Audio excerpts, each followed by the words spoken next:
I think maybe you should give up on trying to find a free government grant, because free government internet probably going to be a hell of a lot better. I mean, where are we going in this country? I mean, you think of it back in the 50s, when we really started to grow as an economy and everybody grew together and everything.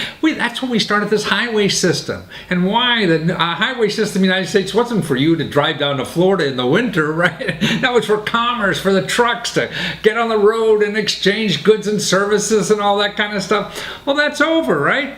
So now it's here on your internet, on the laptop. That's what it is. And how fast that is going to be determining how you can connect with the world, how you could sell the world, how you could learn, how you're going to get health care. Everything is going to be around that internet now. So how good that internet is where you live is better than getting a grant or maybe the school system or anything, because they're giving courses on the internet, kind of thing. Your customers are in the internet. You need so much as video, and you need broadband and lots of bandwidth to do this. So if right now it's in the hands of private companies, and if they don't want to grow the internet where you live, man, you're going to be left behind, right? So that's why there's now communities that are seeing this, and they know their businesses can grow, and the people living in their cities can grow if the city develops a better internet system for everybody, whether it's free, low cost, or whatever.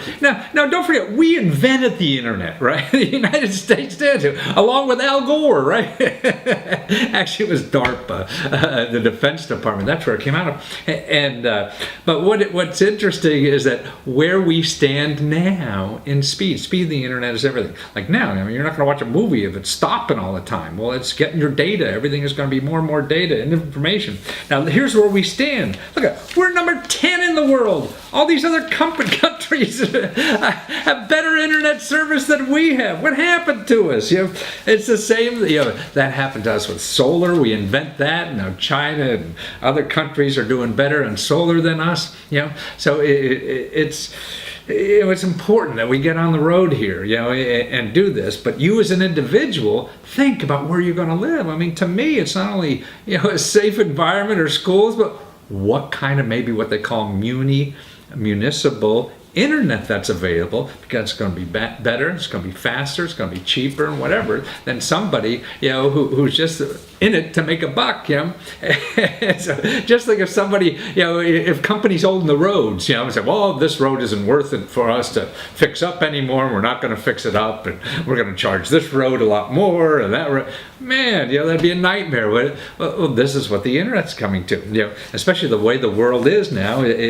You're dealing with people all over the globe, and you need that internet. I mean, there's cities. I mean, there's an organization, a cool organization called Institute for Local Self-Reliance.org, or actually it's ILSR.org. You can see how they chronicleize this, and they have a lot of information on this topic, because it's coming up now, because the cable companies, everything, they want more of something and charge more and all this kind of stuff that you and I will probably never understand. But what's important, you need good access to the internet, because look, most education now is going to be on the internet now.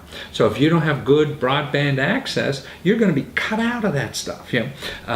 So they have a great website that talks to you about this, and what communities have this already.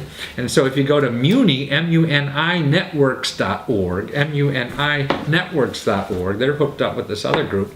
There's a map there where these things are already happening. Like if you live in Santa Monica, you get internet next broadband, fast stuff for next to nothing that's provided by the city. And see, they're growing jobs that way. It attracts people. Chattanooga, Tennessee, invested money in this, and they expect to have like 4,000 new jobs because they put in some wires or internet or air stuff or whatever you call this up, like that. Places in Kansas, in Danville, Virginia.